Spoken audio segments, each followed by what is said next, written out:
Thank you. And I'm glad we ended that last video conversation on a note of hope, because I will admit to everybody here, I've been going on this continuum from heartbreak to outreach to hope. And one of the things that has stuck with me so much since through all of these panels when Dr. Cole and Ms. Smith were talking, and they asked, how many people are we letting die? And I think that has been one of the themes of this policy consortium. But I think the place where we're really looking at action and hope is, and what are we going to do about it? So there are many, many themes that came through this, starting with Don Berwick's conversation about the social compact has been broken and where we have to change the levers of power. And so I think, Rachel and Grob and I were said we were going to talk about what we heard, what we thought about, and then build on some of the themes further than what we heard about today. So first of all, I just want to introduce my great friend and colleague, Rachel Grob. Rachel and I have been collaborating and working together and supporting each other for more than 20 years now. So we've seen each other grow up through not simply our lives, but also the really evolution of patient advocacy. And one of the things that Rachel and I always talk about is that when we started doing patient advocacy so many years ago, we really talked about the patient voice. And now we've really expanded that into patients' voices, and patients' voices also meaning the family system. So much about what was talked about today was about elevating the patient's voices and also switching the lever of power. So the lever of power is back to the patients and back to people and back to communities. So Rachel, perhaps we can start with just a few of the themes that you heard throughout the day. Thanks, Gwen, and hi, everybody. Yeah, so many themes really resonating with the heartbreak, outrage, hopefulness, tri-emotional concoction that's been brewing here, where I've been sitting on Zoom all day. Yeah, many themes. I think that Don's sort of call to action, the shift, the power, I'll start with that one, sort of taken up in so many ways by the speakers today. And it made me think about ways that systems can change and the call for the system to be different and the calling out of the system. Really struck by the language of medicine as predatory, which I think is accurate, but a bit heartbreaking and also outrageous. And so, yes, we need to change systematically who has the power, but also so many people, and here's the hopefulness, sort of taking the power for themselves and not waiting for it to be given to them by the system, which of course is built to be building firewalls against that shift in power because it is designed to protect itself. So yeah, the shift in power at the macro level, and then the shifts in power that happen at the micro level, so touched by these young up-and-coming clinicians who are arriving to be part of a very broken system. They see how broken the system is, and yet to shift the power while wearing the provider hat, and then Mrs. Smith and so many people from the Mississippi Delta who were here just talking about doing that same work as patients. So I think, yeah, a theme like shift the power that you can, and I will try to shift the power that I can, including being a white person who speaks up against what is wrong. And I'm really grateful for the reminder and call to action about that from our colleagues in Mississippi. Yeah, and I think when Dr. Cole was talking, he said we don't cure anybody until we cure everybody. And I think that was another one of the themes that really resonated throughout this. It wasn't simply cure, but that we don't give that we none of us have health until all of us have health. And we saw that, while there were so many common themes, we looked at them from so many diverse perspectives, from Don Berwick with his very long perspective on the medical system, because starting with his father, who was a doctor in a small town in Connecticut and was revered in this very old fashioned paternalistic way, and to Craig Cole, who thank God he didn't become an astronaut, and the service that he provides to the service that he has been providing, and also the person-centered nature. It's not simply that he's dedicated to overcoming inequities, but I remember so clearly what he said about his greatest skill and the most important thing for him as a physician and a healthcare provider is knowing how to listen. And I think that was, we were all sitting here listening today. And that was also a theme through every part of it. And we heard things that we may not have heard before. We heard things that probably shocked us a lot, particularly in the people's access to health and health care, and some of the statistics that were given, as well as some of the lived experiences that we talked about. But I just wonder, as we think about this, and as we think about this kind of evolution, where do you think that we've made some changes, and where do you think that we have so far to go? I mean, I think that is both heartbreaking and hopeful, because we had all these people in this room who really wanted to take this and go somewhere, and they were really focused on going somewhere, from Omi Smith sharing the drawings that Dr. Cole made for her. Ms. Smith shared those drawings, which was really incredible, to the work of the group in the Mississippi Delta, and in so many different facets of life, the life there. Yeah. One thing that did strike me as an area where we've made change, although we still have a way to go, is around listening and communication. I think we heard from the research work that Shalini shared, how clearly the sort of soft skills of being listened to and heard are for, the more than 1,000 patients that were in that study.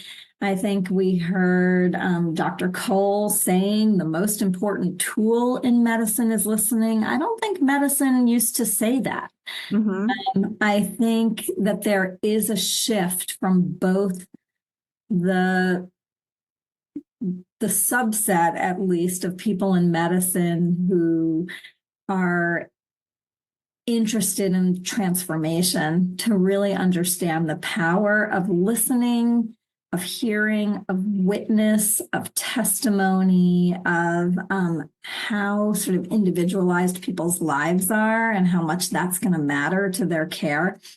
And on the flip side, when you talk about sort of shifting the power, I think advocacy movements, individual advocates, all kinds of social activists really are raising their voices in various ways. Mm-hmm. And so there's sort of an insistence on being heard, and a acknowledgement that the most important tool in medicine is listening. So I'll put that one on the table, Gwen, as one that I see as having made some movement. Where do you think we've made some movement? I think absolutely. And I also think back to one of our earlier policy consortiums when Dr. Rita Sharon was our keynote, the one about redefining health literacy and sort of turning it on its head. And she talked about how patients didn't have to be literate about medical terms, but healthcare providers had to be literate about life. And I think that we saw that in the conversations of the residents, and we saw that in Craig Cole's conversation, and then we saw that in somebody like Don Berwick, who has been changing and evolving throughout, and does not stop working or thinking throughout his very long career. And so I concur. I think that's really, really important. And I think not everybody, that is a place where we have the opportunity of great influence, is by listening, and also by listening and elevating patients' voices. When we listen to the stories of people from the Mississippi Delta, when we listen to the stories of Omi Smith, I think that every time we elevate those stories, we also help elevate people's listening skills and people's attention to others and what is happening to others. And so the other thing I was thinking about when Don Berwick was speaking was this whole notion of beneficence, and the whole notion. And I'm wondering, and I know I'm putting you on the spot a little bit here, but what he said was that that he feels that we are in a time where healthcare is not for the benefit of the patient. It is for the benefit of the system. And I know beneficence might be a little bit of it's a very academic word, but its meaning is something that is close to everybody and close to everybody's life and heart in this whole breaking of the social compact. And I'm wondering if you can build on that just a little bit. Yeah, I mean, I think of beneficence as partly a sort of bioethical, like in the sort of ethics parlance, as having a specific meaning, really in the way that Don Berwick referred to. I'm not sure that baked into that original idea of beneficence is the ideal of equity, which really is at the heart of today's forum. With the full caveat that I am not a bioethicist or a philosopher by training, nor do I play one on TV, I think I'll just push from a common sense perspective. In response to your invitation, Gwen, on the idea that even we would want to return to beneficence. Like, I think as we rebuild a healthcare system that we really want to see that eliminates bias in treatment and access, I think a commitment to equity and that sort of clarion call that we heard so many times today, that sort of none of us is doing well until we're all doing well, we're all sick until we can all get well, that we want to have a much more equity framed commitment than the ones that were kind of wrapped up with paternalism, at least in my view. I mean, it was kind of better than the predatory system that we have now, and that was so sort of boldly exposed, I think, in many of the talks today, and is so sort of painful to witness and is such an outrage.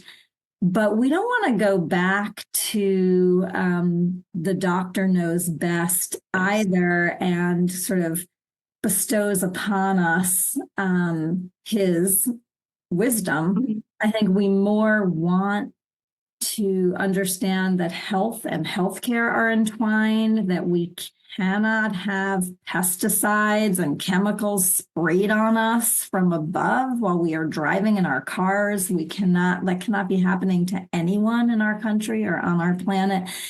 And that we want these kind of principles of equity and the rising tide that lifts all boats, maybe to be our next version of a system we can be proud of while we navigate out of the sort of dark age that we're in now.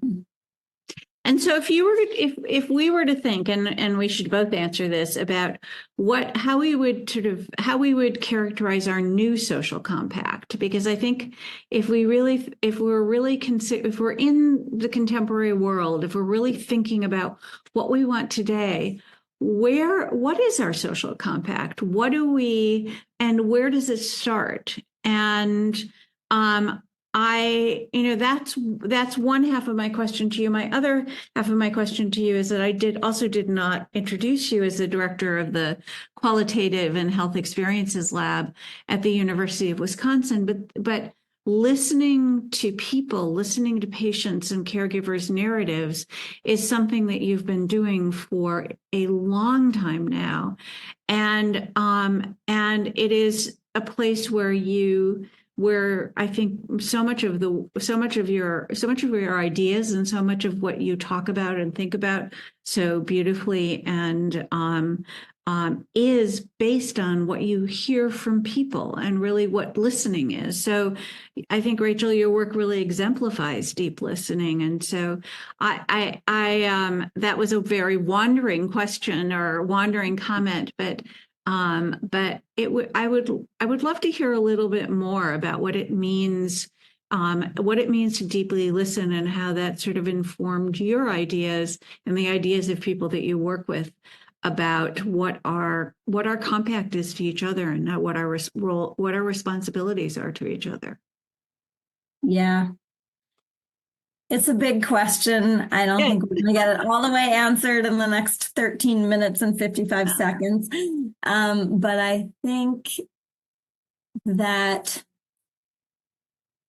again, just really going back to Don Berwick telling us we must shift the power, that maybe it's really not my job to say what a new social compact would be, but more my job, and this is the way I try very hard to do my job as an action researcher, is to learn really well from the biggest, most diverse group of people that I can, what their ideas are for how to make this better. And nobody needs to give anyone else power for them to have great ideas. One of the things we know from qualitative research is that when you talk to people, when you start out asking people for the gift of hearing about their experiences, inevitably they have many actionable ideas and many creative ideas. To quote my colleague Una Lee at Columbia, who does a lot of this work on creative ideas, like, it's built in, kind of the way, when a baby's born, the baby wants to learn and wants to grow, right? Like, we still have that. We're humans. And when you open up a space for listening and exchange, like the one today, and like the one we try to hold for people in qualitative work and narratives work, those ideas bubble up. I think that the real system change challenge, though, is how do you sort of take them all and form action? And that is the challenge of little d democracy. And I think exactly the place where our work as health advocates, as change agents, as action researchers, as clinicians, as policymakers, as patient advocates, all the people, all of you who are here today listening, that is what we're doing. And I'm talking about little d democracy, like the processes that allow the creativity and the health and the desires and the productivity, not the capitalist productivity, but the literal richness and abundance of who we are, to inform the way we build our social processes and our social institutions like healthcare. Yeah. And I think that absolutely relates back to the continual subject of changing the levers of power. We always talk, some sort of a foundational given of all the work that we do, a foundational value is that we learn from communities, and that the questions and the answers lie within the community. And so one of the things that Craig Cole talked about, and I think it was manifested in the the panel of the group from Mississippi Delta, is that some people's inability to show up as their true selves in medical encounters. Craig talked about Craig Cole talked about the kind of European framework of it. And so how he and others sort of are in between that. They kind of change a little bit, but not entirely. And so that there's an inability to show up as their true selves, whether it's whatever that identity is, that your identity, and we heard this all day, your identity really, your identity is key to how you are received or seen by the healthcare system. Yeah, absolutely. And we have such a long way to go. I think whatever power we have within institutions, within the practice of medicine, wherever we are, like, if we've got power, it's our job to share it as much as possible and try to move more into a servant leadership role where we use our position of power to make room for others. And if we don't have so much power, it's our job to be searching for it and finding, our partners who can help open doors that we might have trouble opening ourselves. And we're not one or the other. I mean, I think in different acts in our lives, we're in both. But I really heard that call to action by so many of the speakers today. It resonated with me. I think when I go to sleep tonight, I'll be hearing it's going to take Caucasian people to speak against what's wrong. That's one that I'll take away. And I'm hoping that all of you who are listening may be also thinking about what are you going to take? What's a mantra that you can take from today that may start continuing to change you? I'll put it that way. Yeah. No, absolutely. And I think the other, the panel from the group from Fannie Lou Hamer Cancer Foundation, the Mississippi Delta, I mean, they called out very clearly the racism that is not below the surface in Mississippi, and how that bias and that racism is probably the key factor that is keeping them from achieving their community, from achieving health, whether it is racism in political and political decisions, whether it's racism in terms of how they are seen by the medical establishment. But I mean, that was a theme throughout the day, but it is so stark. And as Freddie White Johnson mentioned, and I mentioned, I think, or Chris mentioned, we were there last June, and we're going to be there again in July. And it is you can feel it. You can feel the racism is palpable, bias is palpable, and being the last nation, the country that has being sort of the poorest country in being in the poorest country in state in our country is really deterministic for the outcomes. And Craig Cole also talked about being poor is, I can't remember, he said being poor is means you are 60% more likely to die of multiple myeloma because you can't have access to that treatment.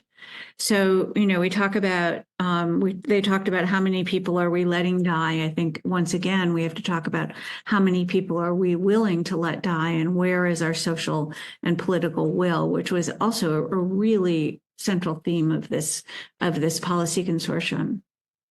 The other theme that, and you and I have been talking about this for years and years, but the other theme that was through this was trust and trustworthiness. And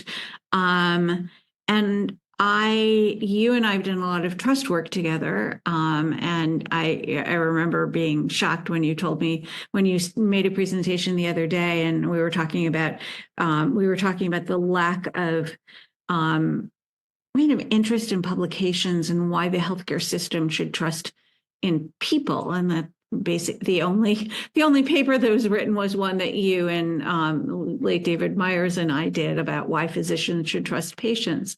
But I know you've also done a tremendous amount of work in new work in self-trust and what that means. And I'd love to have you talk a little bit about that, because I think that was something that Omi Smith highlighted so really I highlighted with so much passion and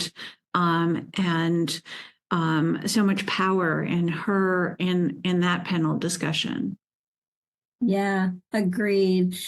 And the presentations today really made me think about how we can move from being advocates that the system, the healthcare system, help people trust themselves more rather than try to earn their trust in someone external, as a way of being able to invest in our own individual health. But also, if we're going to shift the power in the system to those who are served, as Don Berwick put it, we have to trust ourselves that we can build the future that we want to see, or at least take big steps in that direction. And I think it's partly hope, but it is also sort of trust in our own power, our own capacity, our own ability to move through what frightens us and what deters us and what terrifies us and what frustrates us, in order to make some of the bigger changes that were certainly called out in today's forum. So we need to trust ourselves to make that happen. And we need to challenge ourselves to ensure, as you said, that we all work towards raising health care, health outcomes, and everything that goes around it. There was a lot of conversation about food, and then that leads to food insecurity. And there is that, the sense, but the change from, the kind of having to, the role of the patient in ensuring that their quote unquote lifestyle changes. But if you don't have food, you can't have a better diet. If you don't have a safe place to exercise, it's difficult to exercise or get fresh air. So I think there are kind of multiple facets of this that we have to commit ourselves to, and it is hope, but it's also very much our own will. And to me, one of the things that was so heartening, and is so heartening in all the work that we do, and really keeps me fulfilled, and kind of my I don't want to be so cliche as saying my heart full, but I guess I will say my heart full, is the expanding number of people that I meet who are really committed to this, and are really committed to lifting everyone up, and not simply committed to whoever they describe as their particular tribe or group or anything like that. And I think that if the thing that left me really hopeful today, because I really wanted to start this session with some deep breathing exercises, but thought, well, maybe we should just go into it. But what really made me hopeful today was the diversity of speakers and the diversity of community that's really working together. And the extent to which people talked about a will to make change. And Rachel, before we close out, I don't know if there's any, if you want to share something that really made you hopeful today, or something that you really think of that is going to set you on some action or change. I've said some of the ones that really move me, Yes. but I'll add from the last panel with the young clinicians, the quote that the system's worse, but the individuals are better. And individuals can get together and be that small group that makes the big change, as Margaret Mead always reminds us, that is how change happens. So good individuals, I think, can build a better system than the one we have. And I found that really hopeful. I think that is very hopeful, and we see this kind of ever expanding group of individuals, and then we can we can work as individuals, and we can work as groups, and in all different configurations. Thank you so much, Rachel, for closing this and sharing your reflections and being in conversation with me. We've been in conversation for many years, and I always learn something from every single one of our conversations. So thank you to everybody who came and participated. Thank you to our speakers and our panelists. And we look forward to taking action together with you, with everybody who's been part of this today, and multitudes more. So thank you so much.